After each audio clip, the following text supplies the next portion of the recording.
आज हम बात करेंगे किशोरावस्था की मुख्य विशेषताओं पर। पिछली कुछ परीक्षाओं में इन विशेषताओं से कई सवाल पूछे गए हैं, तो इसलिए ये हमारे लिए बहुत महत्वपूर्ण है। किशोरावस्था की विशेषताएं, आइए दोस्तों बात करते हैं।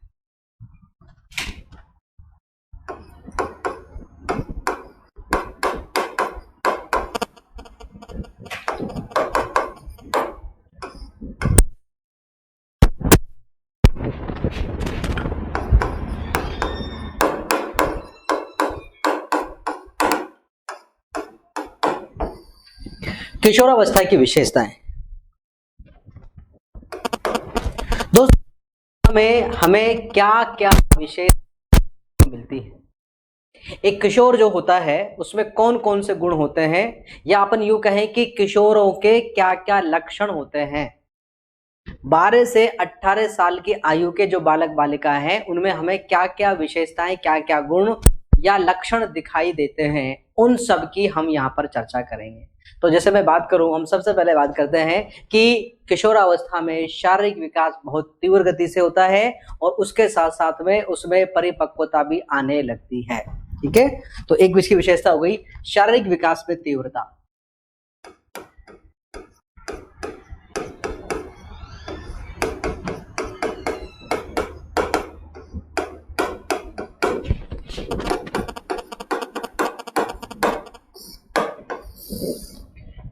किशोरावस्था में शारीरिक विकास बड़ी ही तीव्र गति के साथ में होता है, बड़ी ही तेजी के साथ में होता है और लगभग पूर्ण हो जाता है।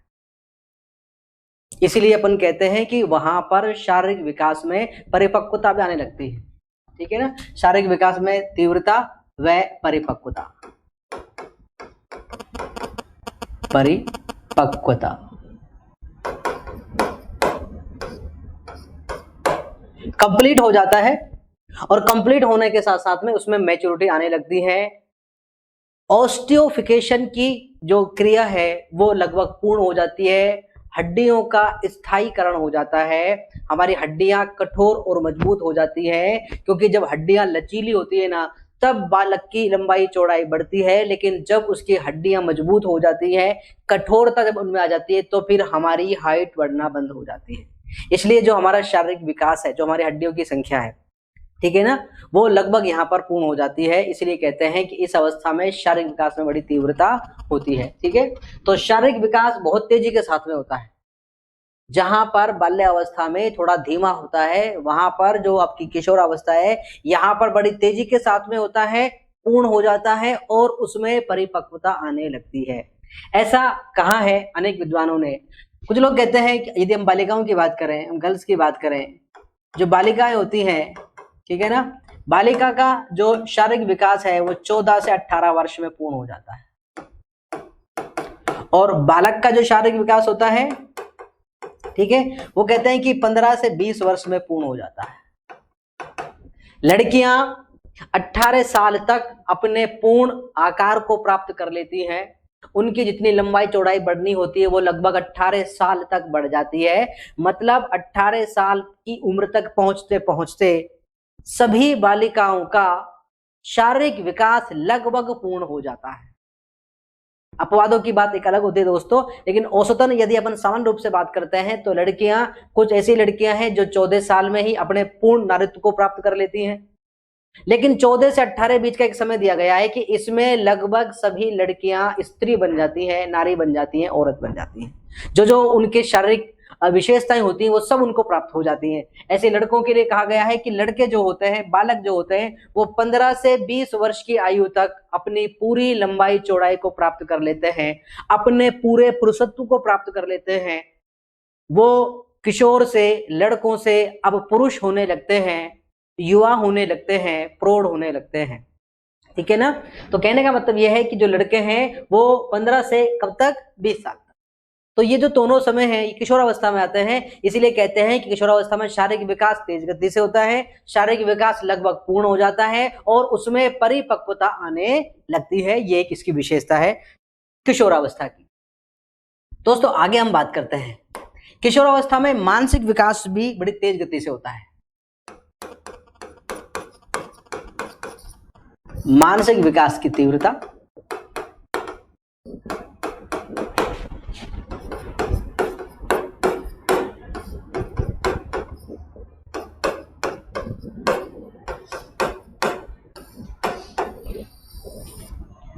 मानसिक विकास में तीव्रता व परिपक्वता, मानसिक विकास में तीव्रता व परिपक्वता। ठीक है दोस्तों, जैसे शारीरिक विकास बड़ी तेजी की गति से होता है और पूरा हो जाता है, उसमें परिपक्वता आ जाती है, ठीक इसी प्रकार से जो हमारी किशोरावस्था है, इस किशोरावस्था में बालक का जो मानसिक विकास होता है, जो उसका मेंटल डेवलपमेंट होता है, जो उसका संज्ञानात्मक विकास होता है, वो भी लगभग पूर्ण हो जाता है और उसमें भी परिपक्वता आने लगती है।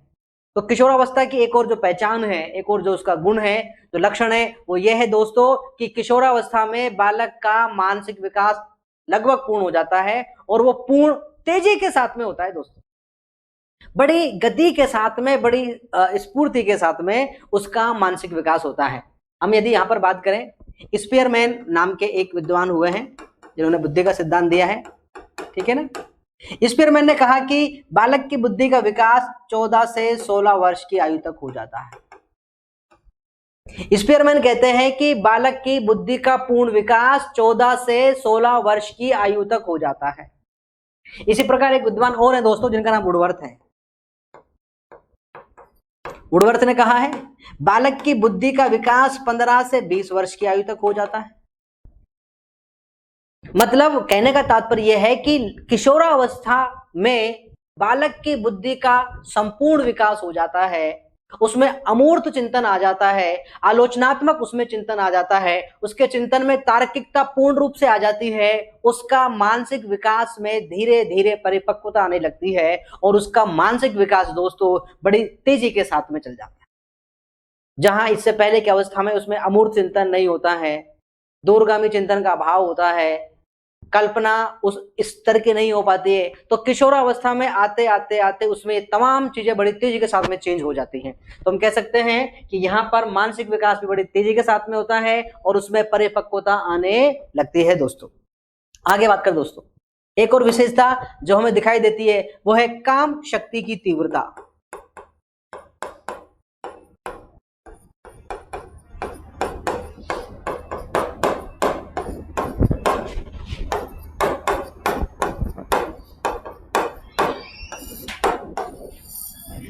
काम शक्ति की तीव्रता व परिपक्वता। देखिए दोस्तों, फ्राइड कहते हैं कि बालक में सबसे ज्यादा काम प्रवृत्ति होती है, तो वो कहते हैं कि काम प्रवृत्ति शैशवावस्था में सबसे ज्यादा पाई जाती है, बाल्यावस्था में बिल्कुल नहीं पाई जाती है। वहां शून्य होती है, नगण्य होती है, शिथिलन होता है, उसमें बालक का उस तरफ ध्यान ही नहीं जाता है। लेकिन किशोरावस्था तो केवल और केवल काम प्रवृत्ति पर ही बेस्ड है। किशोरावस्था में बालक में काम जो इच्छा होती है, यौन जो इच्छा होती है, वो सर्वाधिक होती है और शैशवावस्था में जो काम इच्छा होती है वो फ्राइड कहते हैं, लेकिन उसमें लस्ट नहीं होती है, वासना नहीं होती है। यहां पर जो बालक होता है उसमें काम उत्तेजना जागृत होती है, यौन उत्तेजना जागृत होती है, उसमें वासना का भाव आता है, इसलिए वो विपरीत लिंगियों के प्रति अट्रैक्ट होता है, अपोजिट सेक्स के प्रति उससे एक अट्रैक्शन यहां डेवलप होता है और उनसे मिलना, उनसे बात करना, उनके साथ रहना उसे बहुत अच्छा लगता है दोस्तों। इसीलिए इस अवस्था में काम जो शक्ति होती है, काम जो प्रवृत्ति होती है, ठीक है ना, काम प्रवृत्ति,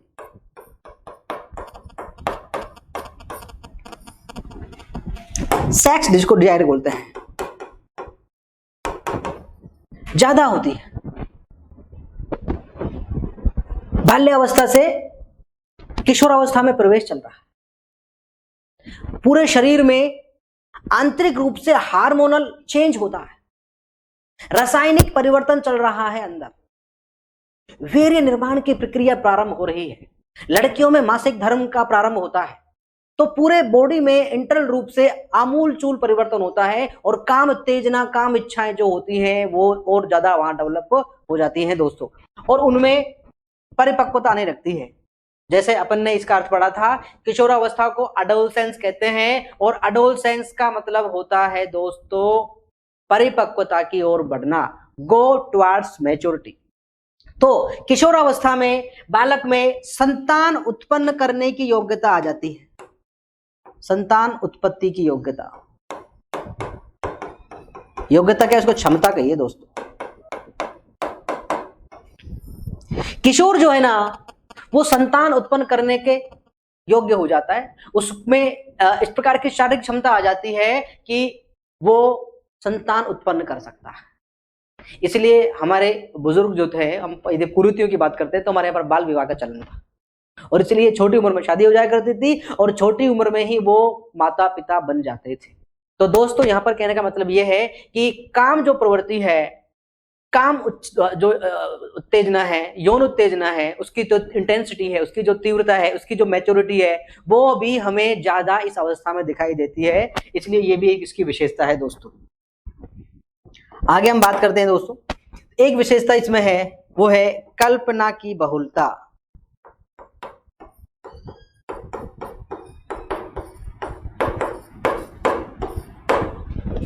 कह लीजिए या इसको अपन कल्पना जगत में विचरण।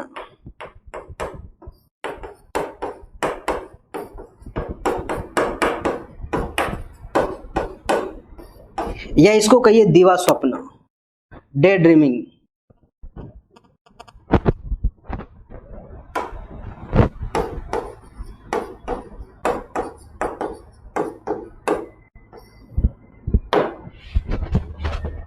दीवा स्वप्न, डे ड्रीमिंग। देखिए दोस्तों कि जो बाल्यावस्था है उसमें बालक वास्तविक संसार में विचरण करता है, यथार्थ में जीता है, मूर्त चीजों में यकीन करता है, रियलिटी में आता है, विधायकता की बात रखता है। लेकिन शैशवावस्था में बालक कल्पनाओं में होता है, और उनकी कल्पना है फेरी टेल वाली, परियों की जो कथा, परियों की जो कहानी होती है, राजकुमारों की जो बातें होती है, वो वहां कल्पना है। वहां की जो कल्पना है वो उनके मानसिक विकास के लिए बहुत आवश्यक होती है। किशोरावस्था की जो कल्पना है दोस्तों वो वहां से थोड़ी सी अलग है। किशोरावस्था की जो कल्पना है वो कल्पना है दीवा स्वप्न वाली, डे ड्रीमिंग, जैसे अपन ख्याली पुलाव बोलते हैं। किशोरावस्था में बालक अपने व्यवसाय को लेकर के, अपनी पढ़ाई को लेकर के, अपनी महिला मित्र को लेकर के, अपने पुरुष मित्र को लेकर के, किसी बड़े सपने को लेकर के उसमें पूरे सपने में रहता है। उसे यथार्थ का बहुत अधिक ज्ञान नहीं होता है। उसे लगता है सब कुछ काम वो ये चुटकियों में कर लेगा। लेकिन दोस्तों बिना मेहनत के, बिना संघर्ष के कोई भी चीज कभी किसी को प्राप्त नहीं होती है। लेकिन उसे उन चीजों का पता नहीं होता है। उसे लगता है कि बहुत आसान चीज, अरे इनसे क्यों नहीं हो पा रहा, इतना आसान है। लेकिन जब वो करता है तो उसे लगता है कि भैया ये इतनी आसान चीज नहीं है। ओवरऑल फिर भी अपन बात करते हैं, इस अवस्था में बालक में बहुत ज्यादा कल्पना होती है। किसी लड़की को देखा और उसको देखते से ही बस उसके दिमाग में, है ना, कभी कभी आपने विज्ञापन देखा होगा कि ख्याल आया, मन में लड्डू फूटा, ठीक है, फिर और कुछ खाया तो फिर दूसरा लड्डू फूटा। तो यहाँ यही है, किसी कोर्स को देख करके मन में लड्डू फूटा, किसी भर्ती को देख करके मन में लड्डू फूटा। अभी तो बहुत चीजें बाकी हैं, लेकिन वहां स्थिति ये हो जाती है कि जिसको अपन कहते हैं, अगर आपने कभी सुना हो देखा हो, मुंगेरी लाल के हसीन सपने, ऐसी अवस्था होती है। यहाँ पर बालक कल्पनाओं में ज्यादा होता है, कल्पना में उड़ान भरता है, हकीकत में नहीं होता है। आप इस अवस्था में किशोरों को कुछ बोलेंगे, अरे सर आप चिंता क्यों कर रहे हो, देखना मेरिट में आ जाएंगे। मेरिट में आना दोस्तों आसान काम है, मैं ऐसा नहीं कर रहा हूं मुश्किल है, मुश्किल नहीं है, लेकिन आसान भी नहीं है। जब तक 8 से 10 घंटे नहीं पढ़ेंगे, लगातार नहीं पढ़ेंगे, कठोर मेहनत नहीं, आलस को नहीं त्यागेंगे, किताबों से कुश्ती नहीं लड़ेंगे, तब तक how can it is possible, आपको कैसे सफलता मिल सकती है। लेकिन बस अरे बस ये हो जाएगा, लेकिन जब रिजल्ट आता है तो फिर उसमें कुछ भी नहीं होता है दोस्तों। तो कहने का मतलब यह है कि इस अवस्था में उस बालक में क्या होती है, कल्पना की बहुलता होती है। और कल्पना यहाँ पर जो होती है ना, अक्सर एक तो उसका जो व्यवसाय होता है, जो उसकी जॉब होती है, इंजीनियरिंग में जाना है, मेडिकल में जाना है, लॉ में जाना है, या दूसरे कोई किसी बिजनेस में जाना है, जो भी कुछ करना है उसके लिए होती है। या फिर जो उसकी यौन इच्छाएं होती है उनके संदर्भ में, है ना, किसी लड़की को लेकर के, किसी लड़के को लेकर के, ये कल्पनाएं उसमें होती है। ठीक है, चलिए दोस्तों आगे बात करते हैं। एक और जो विशेषता हमें दिखाई देती है इस अवस्था में, वो है वीर पूजा की अवस्था। दोस्तों वो कौन सी है, वीर पूजा की अवस्था। वीर पूजा की अवस्था दोस्तों, जैसे हमने बाल्यावस्था को पढ़ा था और बाल्यावस्था में 6 से 10 वर्ष के समय को हम गैंग एज कहते हैं, टोली की आयु कहते हैं, दल की आयु कहते हैं। ठीक दोस्तों उसी प्रकार से जो हमारी किशोरावस्था है, उस किशोरावस्था में 13 से 16 वर्ष का जो समय है ना दोस्तों, इस समय को कहा जाता है वीर पूजा की अवस्था, heroic worship, period of heroic worship, age of heroic worship. इस अवस्था में बालक अपना एक आदर्श बना लेता है और उस आदर्श की जो जीवन शैली होती है, उसका जो तौर तरीका होता है, उसको अपनाने का प्रयास करता है, उसके विचारों से बहुत ज्यादा प्रभावित होता है 13 से 16 वर्ष की अवस्था। ये उसका जो रोल मॉडल है, जो उसका हीरो है, वो कोई खिलाड़ी हो सकता है, राजनेता हो सकता है, कोई अभिनेता हो सकता है, वैज्ञानिक हो सकता है, मनोवैज्ञानिक हो सकता है, घर में उसके पापा हो सकते हैं, चाचा हो सकते हैं, भाई हो सकता है, मम्मी हो सकती है, कुछ भी हो सकता है दोस्तों। आप देखते हैं अक्सर जो विज्ञापन आते हैं उसमें सेलिब्रिटीज को लिया जाता है। यदि मुझे कोई किसी विज्ञापन में ले तो हो सकता है उसकी दुकानदारी बंद हो जाए, क्योंकि मैं किसी का रोल मॉडल नहीं हूं, हीरो नहीं हूं ना मैं। अभी हम देख रहे हैं कि हमारा भारत का जो सर गर्व से ऊंचा किया है, हमारी छाती जो चौड़ी की है, हमें जो स्वर्ण पदक दिलाया है, वो दिलाया है हमारे लाडले नीरज चोपड़ा ने। नीरज चोपड़ा को क्या कल तक कोई जानता था? लेकिन आज पूरी किशोर पीढ़ी का, पूरी युवा पीढ़ी का वो आदर्श बना हुआ है, हीरो बना हुआ है। लोग उनकी पूजा कर रहे हैं, लोग उनको मान रहे हैं, उनके पद चिन्हों पर किशोर चलना चाहते हैं। जेवलिंग थ्रोइंग की लोग प्रैक्टिस कर गए हैं। अब उसका भी एक क्रिकेट की भांति नाम हो गया है कि नहीं, क्रिकेट में ही नहीं, हम जेवलिंग थ्रो में भी करियर बना सकते हैं और अपने देश के लिए मेडल जीत करके ला सकते हैं। तो ये जो 13 से 16 वर्ष का जो समय होना है दोस्तों, इसमें हम किसी खिलाड़ी का, हम किसी राजनेता का, हम किसी उद्योगपति का, हम किसी लॉयर का, किसी शिक्षक का, अपने किसी पड़ोसी का, अपने मम्मी का, अपने पापा का, मतलब कोई एक ऐसा व्यक्ति हमें प्रभावित करता है, हम उसका जैसा बनना चाहते हैं। कोई अब्दुल कलाम साहब जैसा बनना चाहता है, कोई स्वामी विवेकानंद जैसा बनना चाहता है, कोई महात्मा गांधी जैसा बनना चाहता है, कोई भगत सिंह जैसा बनना चाहता है, कोई भीमराव अम्बेडकर जैसा बनना चाहता है। समस्त प्रकार की चीजें हैं। तो हर व्यक्ति का अपना एक आदर्श अवस्था में बन जाता है दोस्तों। इसे कहते हैं वीर पूजा की अवस्था। और यहाँ हम उसको क्या करते हैं, उसकी तस्वीर अपने कक्ष में लगा करके रखते हैं, अपने पॉकेट में रख करके रखते हैं, अपने दिल से चिपका करके रखते हैं और उसे हम अपना सब कुछ मानने लगते हैं। यह है वीर पूजा की अवस्था, जो किसमें देखी जाती है दोस्तों? जो देखी जाती है किशोरावस्था में, खासतौर से 13 से 16 वर्ष के समय में। आइए दोस्तों आगे बात करते हैं एक और विशेषता पर। और विशेषता इसकी हो सकती है, वो है दोस्तों विषम लिंगी आकर्षण।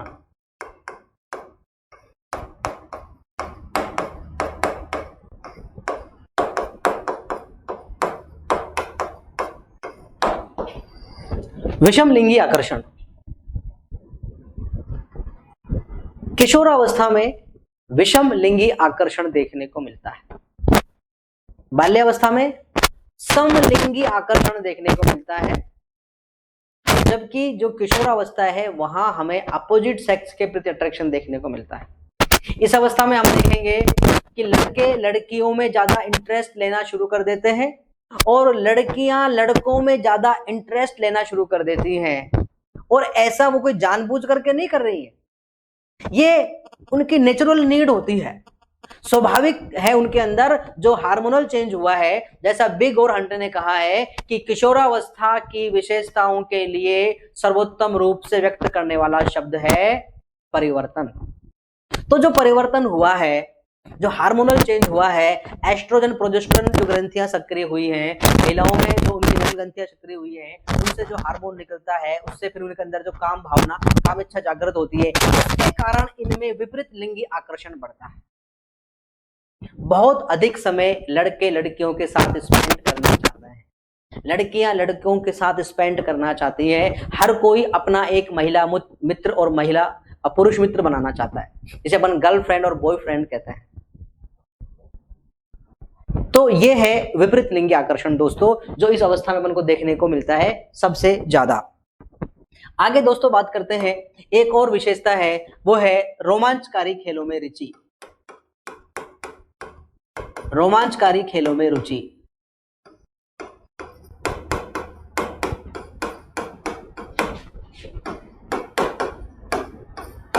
रोमांचकारी खेलों में रुचि, थ्रिलर्स जो होते हैं, जहां पर आपके रोंगटे खड़े हो जाते हैं, खतरनाक जिन्हें अपन कहते हैं, खतरों के खिलाड़ी होते हैं किशोर। कारण क्या है दोस्तों? कारण यह है दोस्तों कि किशोर को किसी ना किसी को इंप्रेस करना है, उसे किसी की नजरों में हीरो बनना है। उस हीरो बनने के चक्कर में वो अपनी जान पर भी खेल जाता है दोस्तों। इसीलिए इसमें रोमांचकारी खेल आते हैं। खिलौनों की अवस्था, वो अवस्था जब बालक खिलौनों से खेलता है, शैशवावस्था। खेल की अवस्था, जिस अवस्था में बालक बिना खेल के तो रह ही नहीं सकता है, उसे खेल जरूरी चाहिए। ऐसा कोई खेल नहीं है जिसे 10 वर्ष का बालक न खेलता हो। स्टेंग ने यह कथन कहा है बाल्यावस्था के लिए। तो खेल की आयु दोस्तों कौन सी है? वो है बाल्यावस्था। लेकिन बाल्यावस्था में व्यक्ति रचनात्मक खेल खेलता है, प्रोडक्टिव खेल खेलता है, उत्पादक खेल खेलता है, खतरनाक खेल नहीं खेलता है। यहां पर इस अवस्था में, जिसे हमने अडोलसेंस कहा है, हमने जिसे किशोरावस्था कहा है, इसमें व्यक्ति खेल खेलता है बड़े ही खतरनाक रोमांचक खेल खेलता है। मतलब अगर मेले में भी जाएगा ना दोस्तों के साथ, तो उसकी ये कोशिश होती है कि सबसे ऊंचा झूला वो झूले, चाहे उसकी जान निकल जाए। मौत का जो कुआं होता है ना, उस मौत के कुएं का शो वो देखने की बात रखता है, और यदि उसे मौका मिलता है तो वो वहां पर ऊपर भी उड़ जाता है। मोटरसाइकिल को जो है एक पहिए पे ऊपर उठाना, हाथ छोड़ करके साइकिल चलाना, ऐसे बहुत सारी चीजें होती हैं जो किशोर करता है। बहुत ही जो खतरनाक जो स्टंट होते हैं ना, वो ये करने की उसमें रहता है। इसलिए इस अवस्था की अपन बात करते हैं तो इसमें क्या होता है, जो रोमांचकारी खेल होते हैं ना, उन रोमांचकारी खेलों में दोस्तों ये क्या करता है, इंटरेस्ट दिखाता है, रुचि लेता है। नॉर्मल खेल नहीं, थोड़े से मुश्किल। जैसे अभी जन्माष्टमी का पर्व गया, तो वहां पर जो हांडी, दही हांडी फोड़ने की जो बात होती है, उस दही हांडी फोड़ने में, इसी प्रकार अगर हमारे आसपास कोई जादू का खेल दिखाने आता है, तो जादूगर का जो शो होता है ना, उसमें आपसे में बुलाता है कोई है, तो ये जो किशोर होते हैं ना, ये दबा करके कि हाँ यस आई, मैं हूं, मुझे लीजिए यहाँ। तो वहां पर अपनी इमेज बनाने के लिए, अपनी एग्जिस्टेंस को बताने के लिए, अपनी पहचान को वहां पर बताने के लिए, ऐसे खतरनाक जो खेल होते हैं, ऐसे रोमांचकारी जो खेल होते हैं, रोंगटे खड़े कर देने वाले जो खेल होते हैं, उनमें ये बालक जो है वो अपनी रुचि दिखाता है दोस्तों। तो ये इसकी विशेषता है कि रोमांचकारी खेलों में इसमें क्या हो जाता है, बालक इंटरेस्ट लेने लगता है। आगे दोस्तों हम बात करते हैं, एक और विशेषता जो है वो है स्व पहचान के लिए संघर्ष। स्व पहचान के लिए संघर्ष।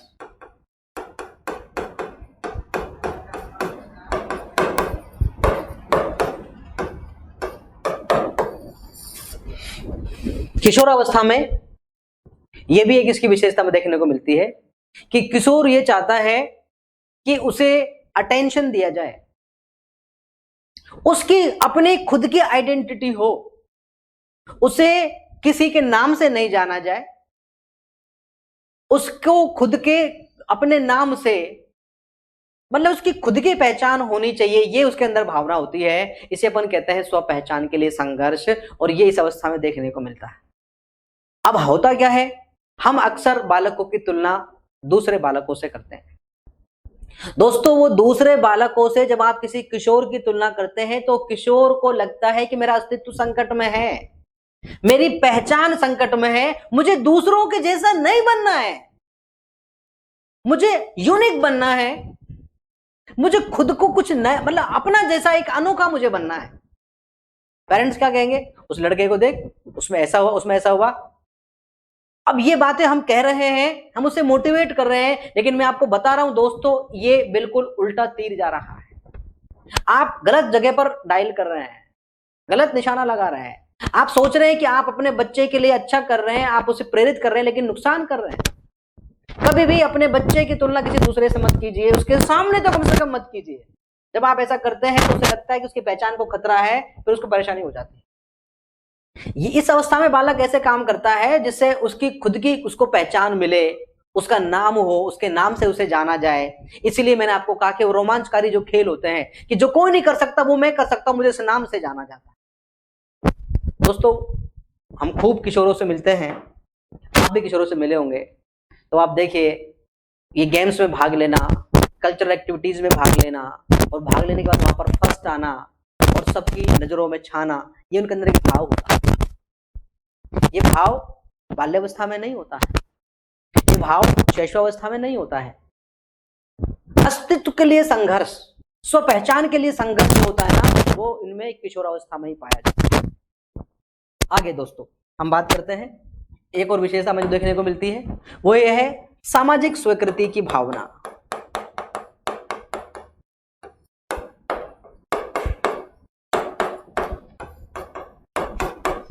सामाजिक स्वीकृति की भावना।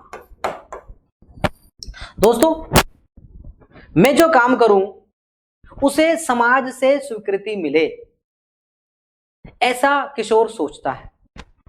मेरे काम में कोई गलती ना निकाले, मेरे काम में कोई कमी ना निकाले। आपने एक कहावत, ये गाना सुना होगा, ये गाना बहुत चलता था, मैं चाहे ये करूं, मैं चाहे वो करूं, मेरी मर्जी। किशोर ये चाहता है, उसकी मर्जी चलनी चाहिए, वो जो कुछ भी कर देना समाज उसे मान्यता दे, उसे स्वीकार कर ले कि हाँ ये ठीक है। अब ऐसा हमेशा तो होता नहीं है, क्योंकि किसी महान विद्वान ने कहा है, जिनका नाम स्किनर है, स्किनर कहते हैं कि किशोरों को निर्णय का कोई अनुभव नहीं होता है। अब जब किशोर जो करते हैं और आप उन्हें मान्यता नहीं देते हैं, आप उन्हें स्वीकृति नहीं देते हैं, आप उनका विरोध करते हैं, इस वजह से फिर आपके और उनके संबंध हमेशा तनावपूर्ण होते हैं। इसलिए स्टैनले हॉल ने कहा है कि किशोरावस्था बड़े ही तूफान, दबाव, तनाव और संघर्ष की अवस्था है। किशोर सोचते हैं कि हम सही हैं और समाज के दूसरे बड़े लोग सोचते हैं कि हम सही हैं।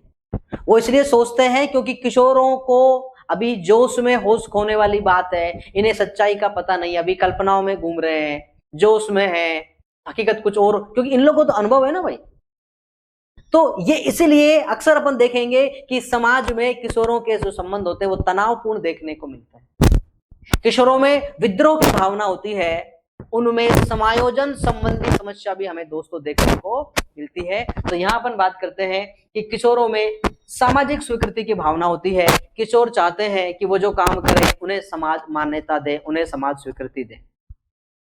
और यहाँ पर किशोरों के जो विचार होते हैं ना, अपन जब नैतिक विकास की बात करेंगे, कोहलबर्ग ने जिस बात को कहा है, जीन पियाजे ने कहा है, ये पुरानी जो चली हुई परंपराएं आ रही हैं, जो रूढ़ियां आ रही हैं, ये उनमें यकीन नहीं करते हैं। ये पुराने घिसे पिटे नियम, कायदे, कानूनों को तोड़ना चाहते हैं। उनकी जगह ये नए मूल्य और नई जो रिवाजें होती हैं, नई नीतियां, उनको ये लागू करना चाहते हैं, कुछ नया करना चाहते हैं, और चाहते हैं कि हम जो कह रहे हैं उन्हें समाज मान्यता दे, उन्हें समाज स्वीकार करे। तो इसमें इनमें समाज स्वीकृति की भावना होती है। आपने मान लीजिए कोई पेंटिंग बनाई तो दिखाइए कैसी बनी है, तो ये भाव यही है कि बता देना अच्छी बनी है, उसको मान्यता एक्सेप्ट कर लेना उसको कि भाई ऐसा ऐसा हुआ है। जहां आपने उसमें कुछ कमी निकाली, मिनिमेक निकाली, तो फिर बस उसके बाद में ये अग्रेशन शुरू हो जाता है।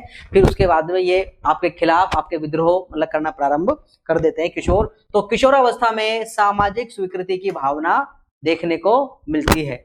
आगे दोस्तों बात करते हैं, एक इसमें है, वो है समाज सेवा की भावना। समाज सेवा की भावना, समाज सेवा की भावना भी इस अवस्था में सबसे ज्यादा होती है। शैशवावस्था में तो इसका कुछ लेना देना ही नहीं दोस्तों, वहां तो बालक ना सामाजिक है, ना असामाजिक है, ना नैतिक है, ना अनैतिक है। लेकिन बाल्यावस्था में बालक में सामाजिकता आने लगती है, उसके संवेगों में सामाजिकता आने लगती है, उसका सामाजिक विकास होने लगता है और उसमें समाज सेवा की भावना भी आ जाती है। पर वहां इतनी सी ही है कि स्कूल में मान लीजिए कभी कोई बाढ़ संकट आ गया, भूकंप संकट आ गया, तो 2-4 रुपए का कलेक्शन जो है होता है, लोग मांगने आते हैं तो बच्चे अपने हिसाब से दे देते हैं, ज्यादा इससे कुछ नहीं होता है। लेकिन किशोरावस्था में क्या है कि बकायदे जो उनका फिजिकल जो एफर्ट्स होता है, शारीरिक श्रम करते हैं, कभी कभी तो किशोर रक्तदान भी कर देते हैं, और पूरी सेवा, जैसे मान लीजिए मेले लग रहे हैं, मेले में प्याव लगाना, जो यात्री होते हैं उनके जूते चप्पलों को ठीक से रखना, और बहुत सारी जो चीजें होती है मेलों में या तीज त्योहारों में, तो वहां अपन देख रहे हैं कि वहां पर लोग क्या करते हैं, समाज सेवा करते हैं। आजकल तो बंद हो गया है, पहले हम देखते थे गांव में अगर कहीं जोनार हो रही है, कहीं पर खाना हो रहा है, तो लोग वहां पर परोसते थे, पत्तले देते थे, पानी पिलाते थे, झूठी पत्तलों को उठा करके बाहर फेंकते थे। ये तमाम जो काम है ना, वहां पर किशोर क्या करते थे।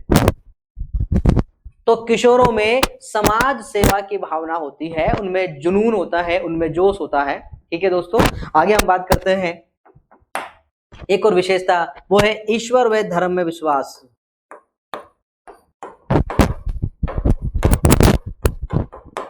ईश्वर व धर्म में विश्वास।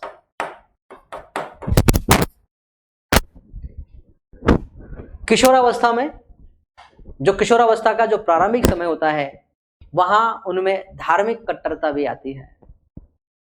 वो व्रत रखते हैं, गले में अपने जो जिनको मानते हैं उनका लॉकेट वगैरह लगा लेते हैं, हाथ में कुछ कड़े वगैरह पहन लेते हैं, मेलों में जाएंगे तो चुन्नी बांध करके तिलक लगा लेते हैं, है ना। जैसे दूसरे अगर जा रहे हैं, जैसे कोई ईद वगैरह हो रही है तो वहां भी नए कपड़े पहनना, अपने कैप वगैरह लगा लेना। चर्च जो लोग जा रहे हैं, तो मतलब कहने का तात्पर्य है कि किशोरावस्था में 12 से 18 साल की उम्र में, चाहे वो किसी भी मजहब का व्यक्ति हो, उसमें अपने जो धर्म के जो कर्मकांड होते हैं, उपासना की जो पद्धतियां होती है, उनके प्रति उनमें ज्यादा। लेकिन उत्तर किशोरावस्था में उनके विचारों में कुछ क्रांतिकारी परिवर्तन आते हैं, और वो पुरानी बनी हुई चीजों को नकारना शुरू कर देते हैं, और वो अपनी जो मान्यताएं उनको वहां पर रखना प्रारंभ कर देते हैं। फिर भी ओवरऑल ये है, इस अवस्था में ईश्वर और धर्म में विश्वास उनका ज्यादा बढ़ जाता है। पूजा पाठ में वो यकीन करना शुरू कर देते हैं, चीजों को गले में धारण करना शुरू कर देते हैं, मेलों उत्सवों में बढ़ चढ़कर भाग लेना प्रारंभ कर देते हैं। ठीक है, आगे बात करते हैं। एक विशेषता इसमें जो देखने को मिलती है दोस्तों, वो ये है अमूर्त चिंतन इसमें होता है।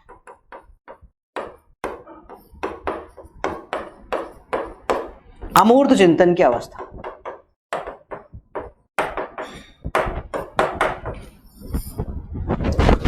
दोस्तों, बालक का जो चिंतन है ना, वो तो शैशवावस्था में प्रारंभ हो जाता है, लेकिन शैशवावस्था में जो उसका चिंतन होता है वो अतार्किक होता है। बालक में तार्किक चिंतन आता है बाल्यावस्था में, और बाल्यावस्था का जो उसका चिंतन है वो तार्किक तो हो गया है, लेकिन अभी वो मूर्त वस्तुओं तक ही सीमित होता है, उसमें अमूर्त चिंतन की योग्यता नहीं होती है। अमूर्त चिंतन की जो उसकी योग्यता है ना दोस्तों, वो उसमें किशोरावस्था में ही आती है, 12 से 18 वर्ष की उम्र में ही आती है। कार्य कारण का संबंध बताना, कोई नियम है, उस नियम के पीछे क्या नियम छुपा हुआ है, रात में तारे टिमटिमाते हुए क्यों दिखाई देते हैं, उसके पीछे क्या तर्क, क्या लॉजिक है, ये अभी उसको पता नहीं होता है, लेकिन किशोरावस्था में ये उसको पता लगना प्रारंभ हो जाता है। तो यहाँ पर यह है अमूर्त चिंतन जो है ना बालक का, एब्स्ट्रैक्ट थिंकिंग हम जिसे कहते हैं, वो किशोरावस्था में शुरू होती है, ऐसा जीन प्याजे ने कहा है। इसीलिए किशोरावस्था की एक विशेषता है अमूर्त चिंतन। दोस्तों क्या है? अमूर्त चिंतन। अमूर्त चिंतन की अवस्था जो है वो किसकी अवस्था है? वो किशोरावस्था है। इससे पहले बालक में चिंतन होता है, तार्किक भी होता है, लेकिन वो अमूर्त नहीं होता है, केवल मूर्त होता है, कॉन्क्रीट थिंकिंग होती है। एब्स्ट्रैक्ट थिंकिंग जो है उसमें 12 साल के बाद ही प्रारंभ होती है, ऐसा जीन प्याजे ने कहा है दोस्तों। ठीक है, आगे बात करते हैं। एक और विशेषता हम देखते हैं यहाँ पर, वो है दोस्तों जीवन का बसंत काल।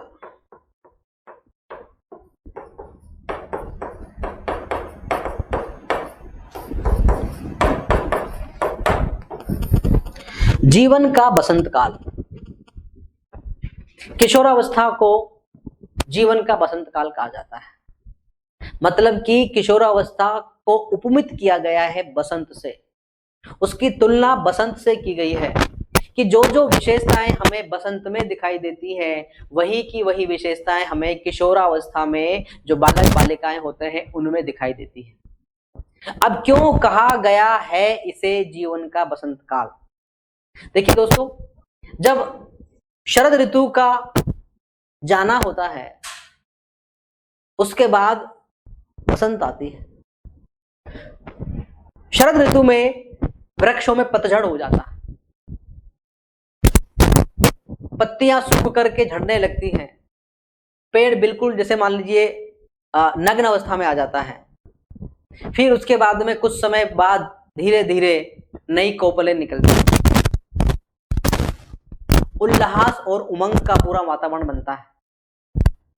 कोपले से फिर धीरे धीरे से वो वापस से हरा भरा हो जाता है और फिर उनमें नए नए फूल आते हैं, पीले फूल सरसों के, चारों तरफ उमंग, उत्साह, उल्लास, किसी प्रकार का कोई टेंशन नहीं, कोई तनाव नहीं, कोई चिंता नहीं, ऐसा सब कुछ होता है इस किशोरावस्था में। किशोरावस्था में किशोर किशोरियां ऊंची ऊंची उड़ानें उड़ते हैं।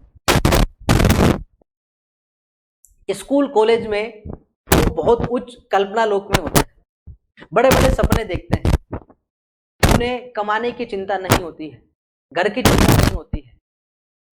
उनके दोस्त, विपरीत लिंगी दोस्त, पुस्तकें, मतलब जीवन एक अलग उल्लास भरा, उमंग भरा, कुछ कर गुजरने की उनमें जो जोश होता है, इसलिए इसे जीवन का बसंत कहा है।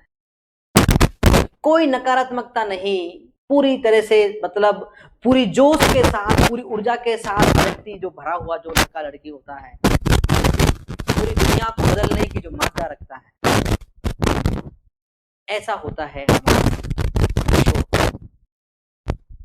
नई कोपले में छोटे छोटे रोम, दाढ़ी मूछ के और दूसरी जगह जो उनके अंगों में बाल आने होते हैं वहां के, बिल्कुल जैसे बसंत में होता है। जैसे पुराने वस्त्रों को उतार करके नए वस्त्र धारण करने होते हैं, ठीक इसी प्रकार से बाल्यावस्था की पुरानी विशेषताएं उनको छोड़ करके नई विशेषताओं को धारण करना होता है। आवाज में परिवर्तन हो जाता है, बहुत सारे शारीरिक परिवर्तन उनमें होते हैं, भावनात्मक परिवर्तन भी उनमें होते हैं। इसीलिए इसे जीवन का बसंत काल कहा गया है दोस्तों, ठीक है। इसीलिए जो बसंत में होता है, उत्साह, उमंग जो है, परिवर्तन जो होता है बसंत में, वो तमाम परिवर्तन भी हमें हमारे इस किशोरी में देखने को मिलता है दोस्तों। आइए आगे बात करते हैं। आगे इसे दोस्तों जीवन का स्वर्ण काल भी कहा जाता है।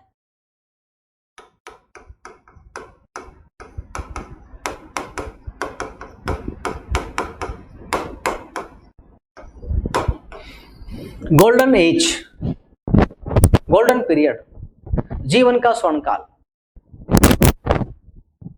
किशोरावस्था को जीवन का स्वर्ण काल कहा जाता है। जैसे अपन ने चर्चा की, उसे बसंत काल कहा जाता है क्योंकि उसमें उल्लास, उमंग, उत्साह, ये जोश होता है, परिवर्तन होता है ना, तो बहुत सारी चीजें होती है। इसी प्रकार से हम बात करते हैं कि किशोरावस्था जो है पूरे जीवन चक्र की यदि अपन बात करते हैं तो वो ये हमारा जीवन का गोल्डन पीरियड है। स्कूल जो लाइफ होती है वो हमारे जीवन का सबसे बेहतरीन जो समय होता है अगर हम उसे बिताते हैं तो। यहां भी वही वाली बात है कि आपके शरीर में जो चीजें आपको प्राप्त हो रही है वो इस अवस्था में ज्यादा प्राप्त होती हैं, क्योंकि इसे शारीरिक निर्माण की दृष्टि से जीवन का श्रेष्ठ काल कहा जाता है। इस अवस्था में पेरेंट्स आप पर ज्यादा ध्यान देते हैं, आपकी लगभग हर ख्वाहिश को पूरा करने की कोशिश की जाती है। आप जिंदगी में क्या बनना चाहते हैं उसकी आपको छूट, स्वतंत्रता होती है। कोई आर्थिक बोझ आपके कंधों पर नहीं होता है, आपकी मनमर्जी ज्यादा होती है। घर वालों को किसी भी कीमत पर आपकी आवश्यकताओं की पूर्ति करनी ही होती है। तो ओढ़ने पहनने से लेकर के आप बताइए, जितने फैशन कोई किशोर कर सकता है क्या कोई वृद्धावस्था में कर सकता है, प्रौढ़ावस्था में कर सकता है? ये पावर बाइक्स जो होती हैं, स्टाइलिश हेयर स्टाइल जो होती है, ये अलग अलग प्रकार के महंगे कपड़े, महंगे जूते पहनने की जो बातें होती हैं, ये तमाम इसी अवस्था में होती हैं। जिम जाना, बालों को टेढ़े मेढ़े करना, फैशन करना, डोले शोले बनाना, ये तमाम चीजें इस अवस्था में हम लोग को देखने को मिलती है। तो इसलिए ये हमारा पीरियड है और इसीलिए हम कहते हैं इस समय को बर्बाद नहीं करना चाहिए, क्योंकि ये जो समय है ना, ये बहुत ही ऐसा समय है जो कभी भी वापस नहीं आएगा और ये आपके जीवन का बहुत महत्वपूर्ण टाइम है। इसलिए इसको कहा गया है कठिन काल है, क्योंकि गोल्डन पीरियड है। इसे यदि आपने नष्ट कर दिया, बर्बाद कर दिया, तो आपका जो फ्यूचर है वो कुछ नहीं हो पाएगा। तो कैरियर यहां से बनना प्रारंभ होता है, इसलिए ये आपके जीवन का मील का पत्थर है, ये गोल्डन पीरियड है। क्लियर दोस्तों? आगे बात करते हैं, एक और विशेषताओं के ऊपर बात करते हैं यदि इसमें, तो वो है कि इसमें संवेगों के प्रदर्शन में तीव्रता होती है।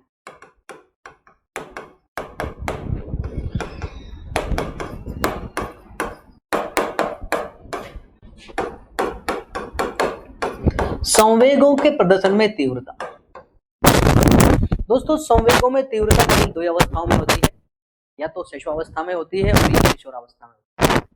बाल्यावस्था में संवेगों में विशिष्टता आती है, उसमें सामाजिकता आती है। बालक को गुस्सा तो आता है, पर गुस्से में वो अंदर ही अंदर घुटता है, खुद को नुकसान ज्यादा पहुंचाने की बात रखता है, क्योंकि उसको थोड़ी समझ आ जाती है। किशोरों में ये बहुत तीव्र गति से होता है, किशोरों को गुस्सा बहुत ज्यादा आता है, इसलिए हेडो कमेटी कहती है, हेडो कमेटी कहती है 11-12 वर्ष की आयु में बालकों की नसों में ज्वार उठना प्रारंभ हो जाता है, जिसे किशोरावस्था के नाम से जाना। हम कई बार देसी लहजे में बात करते हैं, गांव के लहजे में कहते हैं बड़ी गर्मी चढ़ रही है, तो ये जो गर्मी है ना दोस्तों, ये गर्मी किशोरावस्था में ही ज्यादा आती है। बाल्यावस्था में बालकों में इतनी गर्मी नहीं होती, उनके झगड़े अस्थायी होते हैं, मरने मारने की बात नहीं होती है, यहाँ पर झगड़े बड़े बड़े स्तर के हो जाते हैं। कई स्कूलों में तो गैंग वार हो जाता है, अपने हित के लिए, अपने समूह के लिए, अपनी कक्षा के लिए लोग जान देने को तैयार हो जाते हैं, बहुत खतरनाक। इसलिए ये अपराध प्रवृत्ति का नाजुक समय है, अधिकांश अपराधी मारपीट करने वाले इस अवस्था में पैदा होते हैं। तो ये यहाँ पर क्या है, ये यहाँ पर चाहे क्रोध की बात करें, चाहे प्रेम की बात करें, चाहे घृणा की बात करें, किसी भी संवेग की बात करें, वहां पर आपको नफरत तो बहुत तेज नफरत होगी, गुस्सा तो बहुत तेज गुस्सा होगा, प्यार तो फिर बहुत गहरा प्यार होगा, ईर्ष्या फिर बहुत गहरी ईर्ष्या होगी। ठीक है, वो ईर्ष्या जो जलन होती है ना, वही आपसे अपराध करवाती है। ठीक है दोस्तों, तो इस अवस्था में संवेगों के प्रदर्शन में क्या होती है, तीव्रता होती है। साथ साथ में हम ये भी कह सकते हैं कि इस अवस्था में बालक में संवेगात्मक अस्थिरता होती है, संवेगात्मक अस्थिरता। सबसे ज्यादा इमोशनली इम्बैलेंस जो बालक होता है, बहुत विचलित होता है, जिसे अपन कंफ्यूज भी कह सकते हैं, कभी गुस्सा कभी प्यार, ऐसे जो स्थिति होती है वो किशोरावस्था में, इसलिए उसे बड़े ही तूफान, दबाव, तनाव, इनकी अवस्था इसीलिए कहा गया है, आंधी तूफान इसीलिए उसे कहा गया है, क्योंकि वो कैसा होता है, अस्थिर होता है। संवेगात्मक रूप से किशोर जो है वो अस्थिर होता है, ठीक है, क्योंकि उसके संवेगों पर ज्यादा नियंत्रण नहीं होता है और वो बड़ी तीव्र गति के साथ में, इसको कहना चाहिए कि नासमझी के साथ में, अपन कहते हैं यार बड़ा नासमझ बालक, क्यों? क्योंकि स्किनर ने कहा है कि किशोरों को निर्णय का कोई अनुभव नहीं होता, किशोर जोश में होश खो बैठते हैं, और क्योंकि दिमाग से काम नहीं लेते हैं, वो दिल से काम लेते हैं, इस वजह से वो गड़बड़ कर जाते हैं। इसीलिए इसकी विशेषताओं की बात कर रहे हैं, तो देख लीजिए, एक विशेषता तो ये है कि संवेगों प्रदर्शन में क्या होती है, तीव्रता होती है। इसके साथ साथ में विशेषता ये भी है कि इनके संवेगों में हमेशा अस्थिरता पाई जाती है। अगर सवाल आ जाता है किसी की विशेषता, तो वो क्या है, संवेगात्मक अस्थिरता। स्थिर नहीं होते हैं, शांत नहीं होते हैं, दिमाग में कुछ चल रहा होता है, अस्थिर होता है। ठीक है दोस्तों, आगे बात करते हैं। एक और विशेषता है, वो है दोस्तों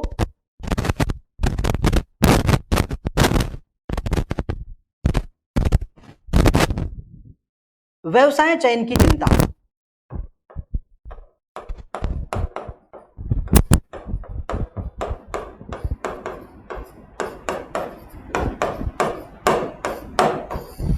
व्यवसाय चयन की चिंता। किशोर अवस्था में जो किशोर होते हैं ना, जब किशोरावस्था उत्तरार्ध में होती है, 18 साल या 19वां जो साल होता है ना, वहां पर किशोरों को अब लगता है यार अब हमको क्या बनना है, आखिर हमें एक लक्ष्य तो डिसाइड करना पड़ेगा, एक टारगेट हमें फिक्स करना पड़ेगा। तो वहां पर उनमें ये चिंता हो जाती है कि हम मेडिकल में जाएं, कि हम इंजीनियरिंग में जाएं, कि हम लॉ में जाएं, आर्ट्स में जाएं, सिविल सर्विसेज में जाएं, सोशल वर्क में जाएं, गेम्स में जाएं, मतलब हम किसको अपना करियर बनाएं। तो करियर को लेकर के उनमें बहुत सारे जो उनके इश्यूज होते हैं वो डेवलप हो जाते हैं, उनकी जो चिंताएं होती है वो वहां पर जगाई जाती है ना। तो यहाँ पर छोटे बालकों को शैशवावस्था और बाल्यावस्था में व्यवसाय के चयन की कोई लेना देना नहीं होता है, लेकिन कभी आ जाए सवाल तो व्यवसाय चयन की चिंता किशोरावस्था में होती है। दोस्तों कौन सी अवस्था में होती है? क्योंकि किशोर अपने व्यवसाय को लेकर के थोड़े चिंतित हो जाते हैं कि करियर में हम क्या क्या करेंगे, हमें फौज में जाना है, हमें पुलिस में जाना है, सिविल सर्विसेज में जाना है, मेडिकल में जाना है, मेडिकल में जाना तो किस में जाना है, मुझे आई स्पेशलिस्ट बनना है, ENT वाला बनना है, गायनेक बनना है, स्किन का बनना है, इंजीनियरिंग में कौन सी ब्रांच लेनी है, मैं किस प्रकार का बनना चाहता हूँ, बीटेक करूँ, IIT करूँ, है ना, जो भी ऐसे बहुत सारे करियर जो होते हैं, एयरफोर्स की बात करते हैं, ठीक है। तो यहाँ पर कहने का मतलब ये है कि ये जो व्यवसाय की आपके चयन की चिंता है, इस अवस्था में उनको देखने को मिलती है। कौन सी अवस्था में? किशोरावस्था में। चलिए दोस्तों आगे बात करते हैं। एक और जो इनकी विशेषता है वो है आत्मगौरव, आत्मगौरव या आत्मसम्मान।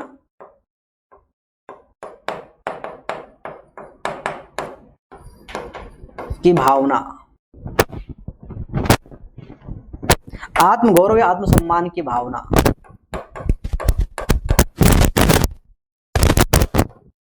आत्मगौरव या आत्मसम्मान की भावना किशोरों में जिसे अपन सेल्फ रिस्पेक्ट कहते हैं, तो सब में ही होता है, लेकिन किशोरावस्था में ये कुछ ज्यादा होता है। किशोरों में ईगो भी ज्यादा होता है, हम इसे सुपरियरिटी कॉम्प्लेक्स बोलते हैं। एक होता है इंफीरियरिटी कॉम्प्लेक्स, एक होता है सुपरियरिटी कॉम्प्लेक्स। एक हीनता का भाव, एक श्रेष्ठता का भाव। तो हमारे जो किशोर है ना, उनमें आत्मगौरव हम जिसे कहें, हम उसे श्रेष्ठता कहें, क्या कहें? श्रेष्ठता, ये उनमें ज्यादा होता है। किशोर अपने आप को किसी दूसरे से कमतर आंकता ही नहीं है, वो खुद को हमेशा दूसरों से उच्च रखना चाहता है। सुपरियरिटी कॉम्प्लेक्स उसमें ज्यादा होता है, वो सब जगह चाहता है कि मेरा ज्यादा मान सम्मान हो, मेरी ज्यादा, वो हर चीज को प्रेस्टीज पॉइंट बना लेता है। तो प्रेस्टीज का सवाल है, भाई की इज्जत का सवाल है, ये तो आपको करना ही पड़ेगा। जहां आपको लगता है कि आपका रिस्पेक्ट नहीं हो रहा है, आपका उपहास उड़ रहा है, वहां से आप पलायन करना चाहते हैं, वहां पर आप नहीं रहना चाहते हैं दोस्तों, ठीक है। तो आत्मगौरव जो होता है, श्रेष्ठता की बात जो होती है, वो इनमें ज्यादा पाई जाती है। ईगो जिसे अपन आत्म स्वाभिमान कहते हैं, ईगो माने एक तो मैं घमंड वाला नहीं, यहां पर है आत्म स्वाभिमान वाला, जिसको अपन जमीर कहते हैं, वो ज्यादा होता है। तो किशोरावस्था में आत्मगौरव या आत्मसम्मान की भावना ज्यादा होती है, हमें उनके आत्मसम्मान को ठेस नहीं पहुंचानी चाहिए। शिक्षक लोग क्या करते हैं, बच्चों को क्लास में खड़ा करके मजाक बना देते हैं, उसको उल्टा सीधा बोल देते हैं, ठीक है ना। और जब बच्चा नॉर्मल है तो कोई दिक्कत की बात नहीं है, लेकिन कभी कभी ऐसी जो चीजें हैं वो नुकसानदायक हो सकती है, बच्चा अपराध की तरफ भी जा सकता है। इसीलिए हमें याद रखना चाहिए कि बालकों से बात कर रहे हैं, के बालकों को पढ़ा रहे हैं, ठीक है ना, हमें इस प्रकार से व्यवहार करना चाहिए। हमें अनावश्यक उन बालकों की मजाक नहीं बनानी चाहिए, ताकि उनमें इससे इंफीरियरिटी कॉम्प्लेक्स है, वो बच्चे जो है थोड़ा सा आपके प्रति अलग हो जाते हैं, ठीक है। क्यों? क्योंकि आपको उनका रिस्पेक्ट करना चाहिए, क्योंकि अपना एक सेल्फ रिस्पेक्ट होता है, आत्म स्वाभिमान होता है, आत्मसम्मान होता है। बच्चे के आत्मसम्मान को कभी भी ठेस पहुंचनी नहीं चाहिए। आगे दोस्तों बात करते हैं, एक और जो इसकी विशेषता है वो इसमें अपन पढ़े थे, वो है व्यक्तिगत घनिष्ठ मित्रता,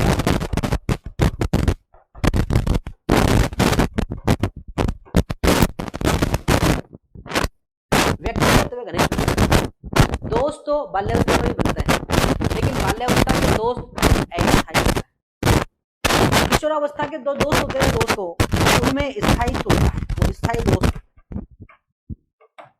और वो बहुत ही क्लोज होते हैं, घनिष्ठ होते हैं, मरने मारने के लिए तैयार होते हैं, जी जान देने को तैयार होते हैं, अपने दोस्त के लिए हर परिस्थिति में साथ देने के लिए तैयार होते हैं, स्थायी होते हैं और वो कॉमन नहीं होता, इंडिविजुअल होता है। इसीलिए वैलेंटाइन ने कहा है कि किशोरावस्था व्यक्तिगत और घनिष्ठ मित्रता का काल है। किशोरावस्था की मुख्य विशेषता व्यक्तिगत और घनिष्ठ मित्रता है। जो बहुत गहरी मित्रता आपको बात करते हैं वो किशोरावस्था में होती है। जो मित्रता होती है बस ठीक है मेरा दोस्त है, दोस्त के लिए बहुत अधिक समय होता है, टाइम होता है, ठीक है ना। तो व्यक्तिगत घनिष्ठ मित्रता किसकी विशेषता है दोस्तों, ये भी आपकी किशोरावस्था की विशेषता है, ठीक है। आइए आगे दोस्तों बात करते हैं, एक और विशेषता ले लेते हैं इसके अंदर, ठीक है। तो वो है आपकी समायोजन का अभाव।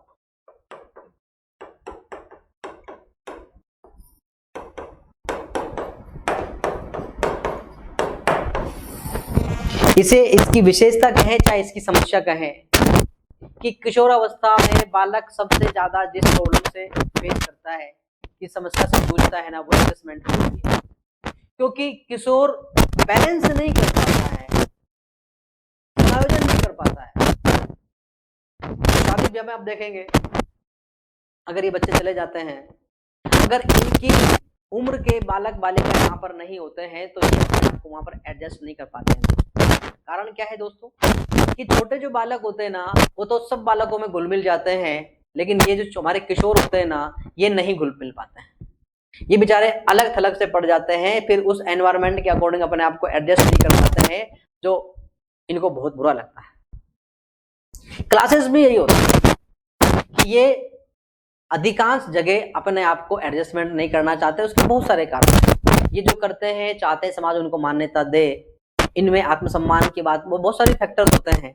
इसीलिए अक्सर इनके जो संबंध हैं घर में, आस पड़ोस में, परिवार में, विद्यालय में, वो प्राय तनावपूर्ण देखने को मिलते हैं, क्योंकि इनमें किसका अभाव होता है, एडजस्टमेंट करने का अभाव होता है। हालांकि किशोरों को समायोजन की शिक्षा भी दी जाती है, हाउ टू एडजस्ट, कैसे अपने आप को एडजस्ट करें उन परिस्थितियों के अनुसार, कैसे बातचीत करें, इसकी क्लासेस होती है। लेकिन फिर भी ये समस्या किशोरावस्था में नहीं होती है, ये समस्या बाल्यावस्था में भी नहीं होती है, ये समस्या केवल और केवल कहाँ होती है, ये होती है हमारी कौन सी अवस्था में, ये किशोरावस्था में होती है, क्योंकि किशोरों में थोड़ा सा आक्रामकता होती है, थोड़ा अग्रेशन होता है ना, ये जो चीजें होती है उसमें, इसकी वजह से।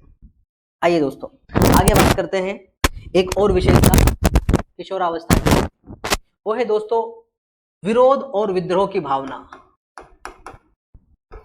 विरोध व विद्रोह की भावना,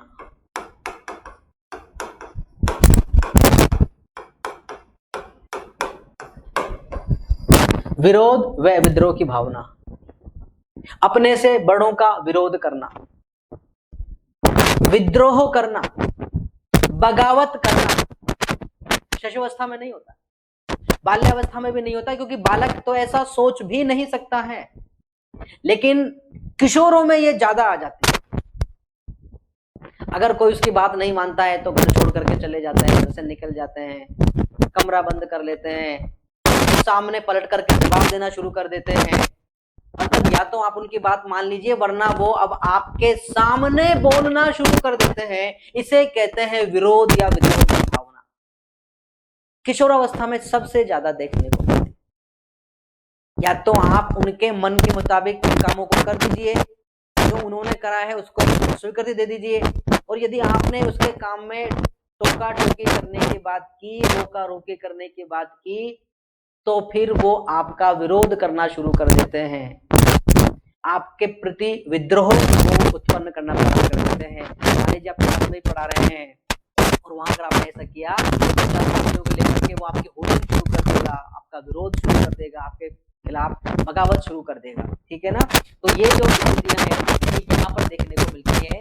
किशोरावस्था में बालक में उनमें एक परिवर्तन की बयार आती है। ठीक है, उस वजह से उनमें विद्रोह करने का भाव यहाँ उनमें जागृत हो जाता है। ठीक है, चलिए आगे दोस्तों बात करते हैं। एक और विशेषता जो हमें यहाँ पर देखने को मिलती है किशोरों में, वो है अपराधी बनने की अवस्था। अपराधी बनने की अवस्था।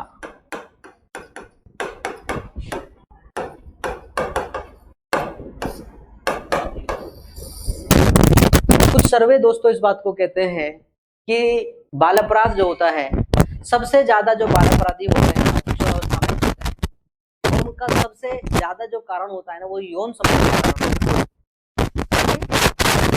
अब एक विद्वान है जिनका नाम वैलेंटाइन है। तो वैलेंटाइन कहते हैं कि किशोरावस्था अपराध प्रवृत्ति का नाजुक समय है। किशोरावस्था अपराध प्रवृत्ति का नाजुक समय है।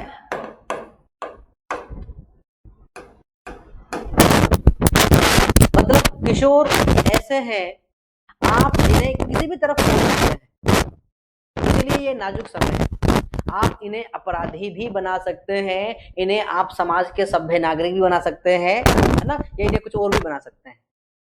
इसलिए सबका जो ध्यान होता है, सबका जो फोकस होता है, वो किशोरों पर होता है।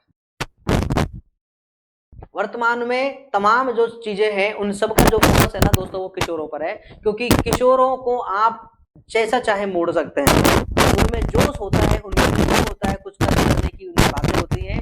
इसीलिए जो अपराध प्रवृत्ति के लोग हैं, इन लोगों का यूज करते हैं। इनको थोड़ा सा लालच दे करके, थोड़ा सा मनपसंद की चीजों को दे करके, फिर वो इनको अपने जाल में फांस लेते। यहाँ पर क्या है, इनकी आवश्यकता है अच्छा सा इनको पहनने को मिल जाए, अच्छा सा खाने पीने को मिल जाए, बाइक मिल जाए।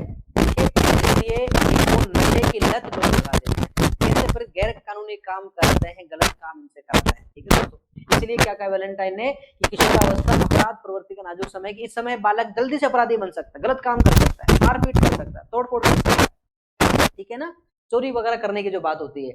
तो अपराधी बनने की अवस्था है, वो कौन सी अवस्था है, वो है आपकी कौन सी अवस्था। क्योंकि यहाँ पर आप उसको मना करेंगे तो, छोटे बालक को मना करेंगे तो मान जाएगा, पीटेंगे तो पीटेंगे, कुछ नहीं कहेगा, लेकिन ये पिट करके शांत नहीं बैठेगा। आप उसे अच्छी बात बता रहे हैं, मैनर्स की बात बता रहे हैं, लखन सहूर की बात बता रहे हैं, और वो उससे उल्टा लगेगी। जितना मना करेंगे उतना ज्यादा करेगा। इसलिए मना नहीं करना है, किसी दूसरे रास्ते से आपको उसे रास्ते पर लेकर के आना पड़ेगा। ये यहाँ का तरीका रहेगा।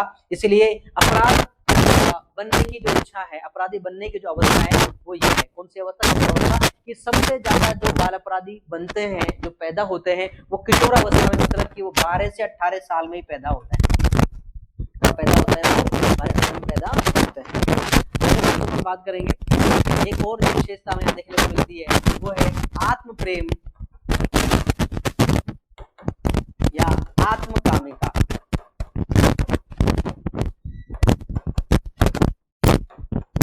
जिसे नार्सिसिज्म भी कहते हैं।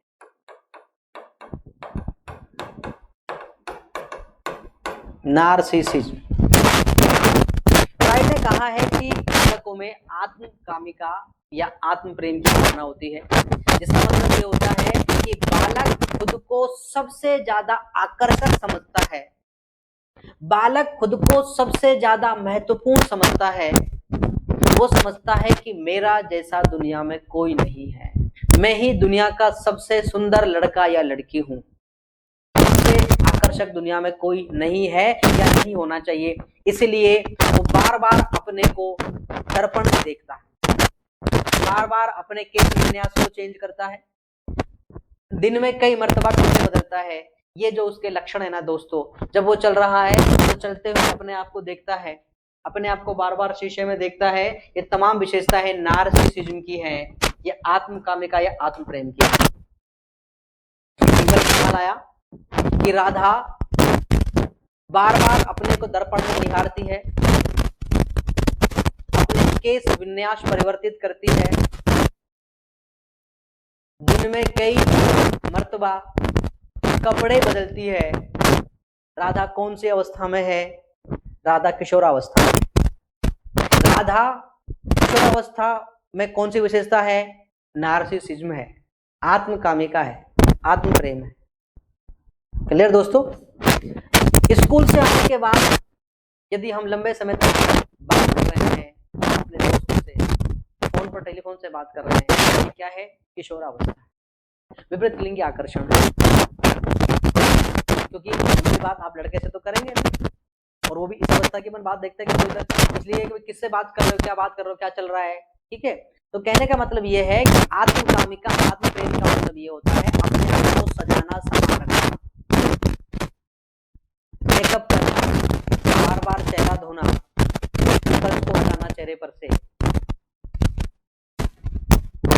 स्टाइल चेंज करना बालों की, कपड़े कई बार बदलना, और दूसरे प्रकार के फैशन जो होते हैं उन फैशनों से अपने आप को अट्रैक्टिव बनाना, अपने आप को हैंडसम बनाना, ब्यूटीफुल बनाना, ये होती है कामिका। ठीक है दोस्तों, आगे अपन बात करते हैं, वो है इसमें इस अवस्था को वय संधि काल भी कहते हैं। ध्यान रखेंगे अपन कि निम्न में से किस अवस्था को वय संधि काल की अवस्था के नाम से जाना जाता है? निम्न में से किस अवस्था को वय संधि काल की अवस्था के नाम से जाना जाता है?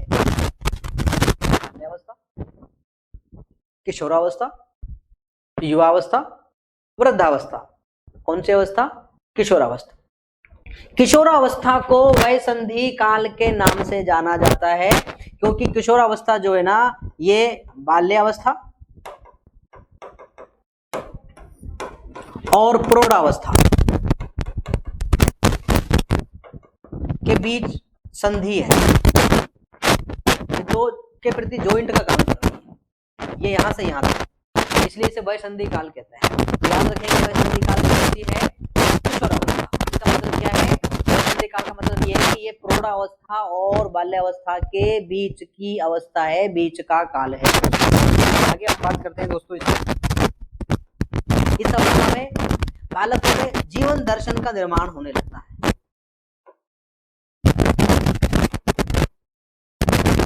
जीवन दर्शन का निर्माण। शैशवावस्था का जो बालक होता है, बाल्यावस्था का जो बालक होता है, वो पूर्व चली आ रही मान्यताओं को मान रहा होता है, उन्हें धार्मिक रीति रिवाजों का अनुसरण कर रहा होता है, जो परंपराएं चली आ रही है उनको वो स्वीकार कर रहा है। लेकिन किशोरावस्था में आने के बाद, जैसा हमने आए हैं कि बालक यहाँ पर वीर पूजा शुरू कर देता है, तो अब वो एक किसी विचारधारा विशेष के साथ में धीरे धीरे जुड़ना प्रारंभ करता है। चाहे वो आर्यों में जुड़ करके वेदों की बात करता है और स्वामी दयानंद को प्रेरित करता है, या फिर अंधविश्वास और आडंबरों को दूर करने की बात करते हुए स्वामी दयानंद को एक बार कहीं सुन लेते हैं, पढ़ लेते हैं, फिर उनमें उनका इंटरेस्ट होता है और फिर वो स्वामी विवेकानंद के जीवन दर्शन प्रभावित होकर के जैसा बनने की ओर आगे बढ़ जाता है।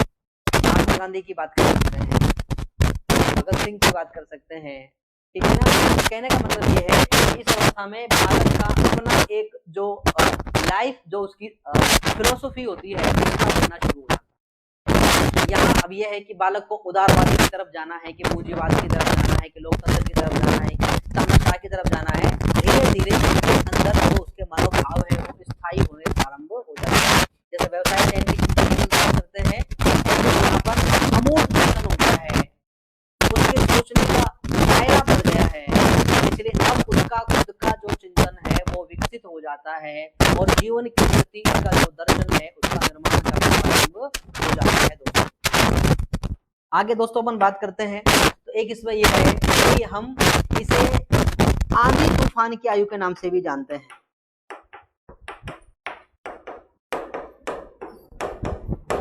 आंधी तूफान की आयु, ठीक है, बड़ी उलझन की आयु है, कह सकते उलझन की आयु,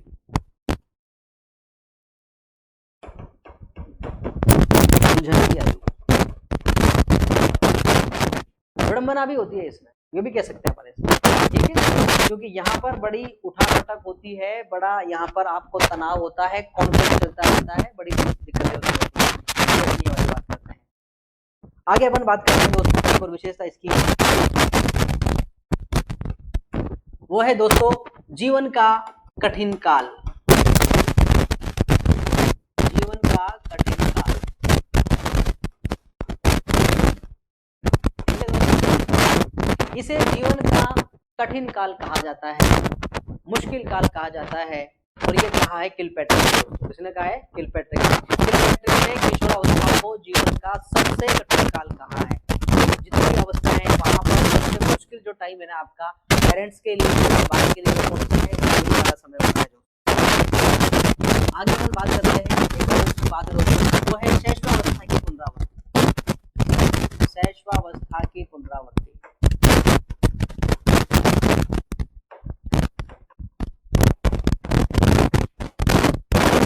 शैशवावस्था की पुनरावृत्ति, ठीक है। निम्न में से कौन सी अवस्था शैशवावस्था की पुनरावृत्ति है? तो वो किशोरावस्था है।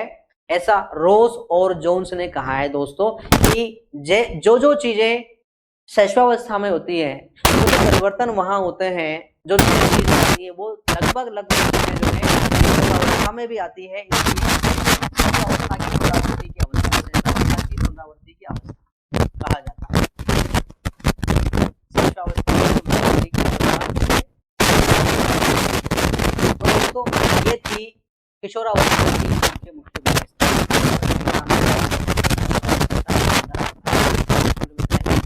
मिलते हैं वीडियो। नमस्कार।